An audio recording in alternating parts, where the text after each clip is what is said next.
আয়াত ২৫ لقد نصركم الله في مواطن كثيرة ويوم حنين إذ أعجبتكم كثرتكم فلم تغن عنكم شيئا وضاقت عليكم الأرض بما رحبت ثم وليتم مدبرين অনুবাদ অবশ্যই আল্লাহ তোমাদেরকে সাহায্য করেছেন বহু ক্ষেত্রে এবং হুনাইনের যুদ্ধের দিনে যখন তোমাদেরকে উৎফুল্ল করেছিল তোমাদের সংখ্যাধিক্য হওয়া কিন্তু তা তোমাদের কোনো কাজে আসেনি এবং বিস্তৃত হওয়া সত্ত্বেও জমিন তোমাদের জন্য সংকুচিত হয়েছিল তারপর তোমরা পৃষ্ঠ প্রদর্শন করে পালিয়েছিলে তফসির ১ নং ফুটনোটের বিবরণ এ আয়াতের শুরুতে আল্লাহর সেই দয়া ও দানের উল্লেখ রয়েছে যা প্রতি ক্ষেত্রে মুসলিমরা লাভ করে বলা হয়েছে আল্লাহ তোমাদেরকে সাহায্য করেছেন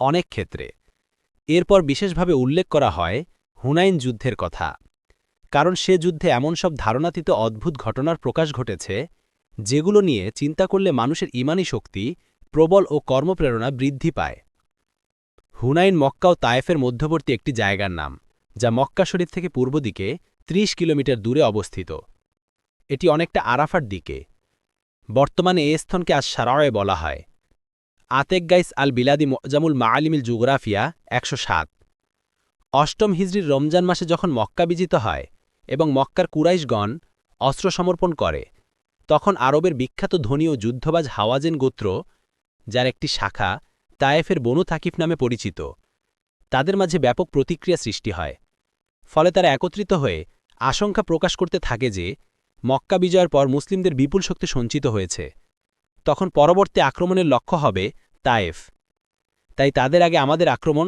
পরিচালনা হবে বুদ্ধিমানের কাজ পরামর্শ মতে এ উদ্দেশ্যে হাওয়াজেন গোত্র মক্কা থেকে তায়েফ পর্যন্ত বিস্তৃত শাখাগোত্রগুলোকে একত্রিত করে আর সে বিশাল গোত্রের প্রায় সবাই যুদ্ধের জন্য সমবেত হয় এ অভিযানের নেতা ছিলেন মালিক ইবনে আউফ অবশ্য পরে তিনি মুসলিম হয়ে ইসলামের অন্যতম ঝান্ডাবাহী হন তবে প্রথমে মুসলিমদের বিরুদ্ধে যুদ্ধ করার তীব্র প্রেরণা ছিল তার মনে তাই স্বগোত্রের সংখ্যাগুরু অংশ তার সাথে একাত্মভূতা ঘোষণা করে যুদ্ধের প্রস্তুতি নিতে আরম্ভ করে কিন্তু এই গোত্রের অপর দুটি ছোট শাখা বানু কাব ও বানু কালাব মতানৈক্য প্রকাশ করে তাদের কিছু দিব্যি দৃষ্টি দান করা হয়েছিল তারা বলতে থাকে পূর্ব থেকে পশ্চিম পর্যন্ত সমগ্র দুনিয়াও যদি মোহাম্মদ সাল্লাল্লাহু আলাইহি ওয়াসাল্লামের বিরুদ্ধে একত্রিত হয় তথাপি তিনি সকলের উপর জয়ী হবেন আমরা আল্লাহর শক্তির সাথে যুদ্ধ করতে পারব না এই দুই গোত্র ছাড়া বাকি সবাই যুদ্ধ তালিকায় অন্তর্ভুক্ত হয় সেনানায়ক মালিক ইবনে আউফ পূর্ণ শক্তির সাথে রণাঙ্গনে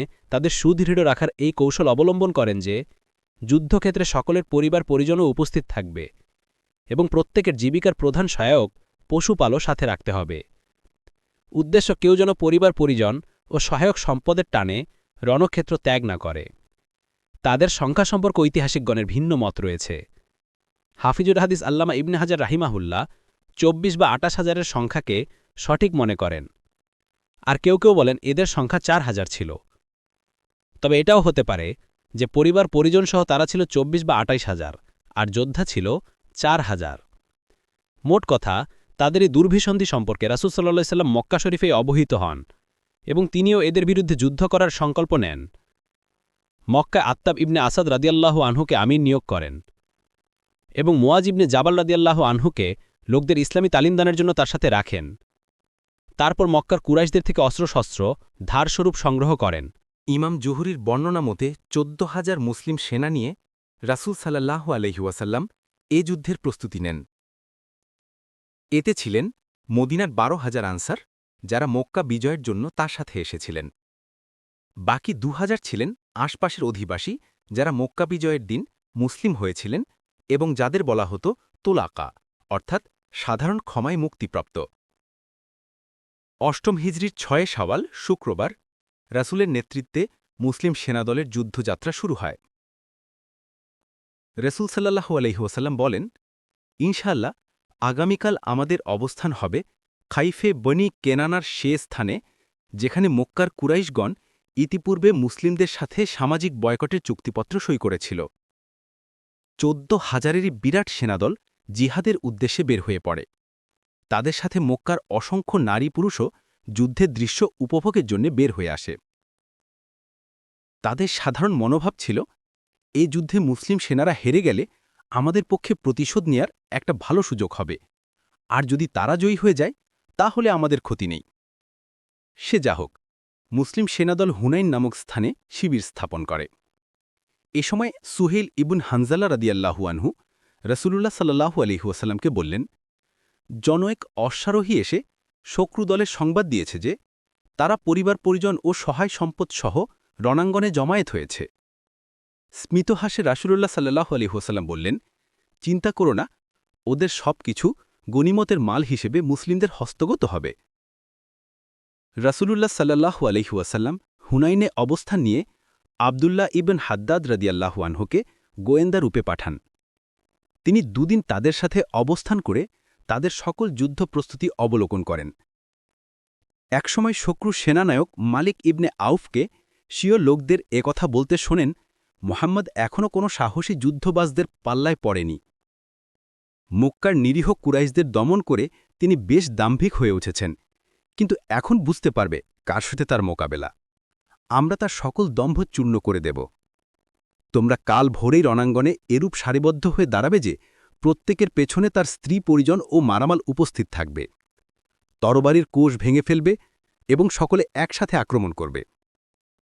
বস্তুত কাফিরদের ছিল প্রচুর যুদ্ধ অভিজ্ঞতা, তাই তারা বিভিন্ন ঘাঁটিতে কয়েকটি সেনাদল লুকায়িত রেখে দেয়। এ হল শত্রুদের রণপ্রস্তুতির একটি চিত্র। কিন্তু অন্যদিকে এটি হিসেবে ছিল মুসলিমদের প্রথম যুদ্ধ, যাতে অংশ নিয়েছে 14,000-এর এক বিরাট বাহিনী। এছাড়া অস্ত্রশস্ত্র ছিল আগের তুলনায় প্রচুর। তাই কারো কারো মন থেকে বের হয়ে আসে, আজকের জয় অনিবার্য, পরাজয় অসম্ভব। যুদ্ধের প্রথম ধাক্কাতে শত্রুদল পালাতে বাধ্য হবে। কিন্তু মুসলিমরা আল্লাহর উপর ভরসা না করে জনবলের উপর তৃপ্ত থাকবে, এটা আল্লাহর পছন্দ ছিল না। এটাই হুনাইনের যুদ্ধে দেখিয়ে দেওয়া হয়েছে। হাওয়াজিন গোত্র পূর্ব পরিকল্পনা মতে মুসলিমদের প্রতি সম্মিলিত আক্রমণ পরিচালনা করে। একই সাথে বিভিন্ন ঘাঁটিতে লুকায়িত কাফের সেনারা চতুর্দিক থেকে মুসলিমদের ঘিরে ফেলে। এ সময় আবার ধূলির ঝড় উঠে সর্বত্র অন্ধকারাচ্ছন্ন করে ফেলে। এতে সাহাবিগণের পক্ষে টিকে থাকা সম্ভব হল না, ফলে তারা পিছু হটতে শুরু করেন। কিন্তু রাসূলুল্লাহ সাল্লাল্লাহু আলাইহি ওয়াসাল্লাম সামনের দিকে বাড়তে থাকেন। তার সাথে ছিলেন অল্প সংখ্যক সাহাবী। এরাও চাচ্ছিলেন যেন রাসূলুল্লাহ সাল্লাল্লাহু আলাইহি ওয়াসাল্লাম অগ্রসর না হন। এমত অবস্থায় রাসূলুল্লাহ আব্বাস রাদিয়াল্লাহু আনহুকে বলেন, উচ্চস্বরে ডাক দাও, বৃক্ষের নিচে জিহাদের বায়াত গ্রহণকারী সাহাবীগণ কোথায়? সূরা বাকারাওয়ালারা কোথায়? জান কুরবানির প্রতিশ্রুতি দানকারী আনসারগণই বা কোথায়? সবাই ফিরে এসো, রাসূলুল্লাহ সাল্লাল্লাহু আলাইহি ওয়াসাল্লাম এখানেই আছেন। আব্বাস রাদিয়াল্লাহু আনহুর এই আওয়াজ রণাঙ্গনকে প্রকম্পিত করে তোলে। পলায়নরত সাহাবীগণ ফিরে দাঁড়ান এবং প্রবল সাহসিকতার সাথে বীর বিক্রমে যুদ্ধ করে চলেন। ঠিক এ সময় আল্লাহ এদের সাহায্যে ফেরেশতাদল পাঠিয়ে দেন। এরপর যুদ্ধের মোড় ঘুরে যায়। কাফের সেনানায়ক মালিক ইবনে আউফ পরিবার পরিজন ও মালামালের মায়া ত্যাগ করে পালিয়ে যায় এবং তায়েফ দুর্গে আত্মগোপন করে। এরপর গোটা শত্রু দল পালাতে শুরু করে। যুদ্ধ শেষে 6,000 উট, 24,000 ছাগল এবং 4,000 উকিয়া রৌপ্য।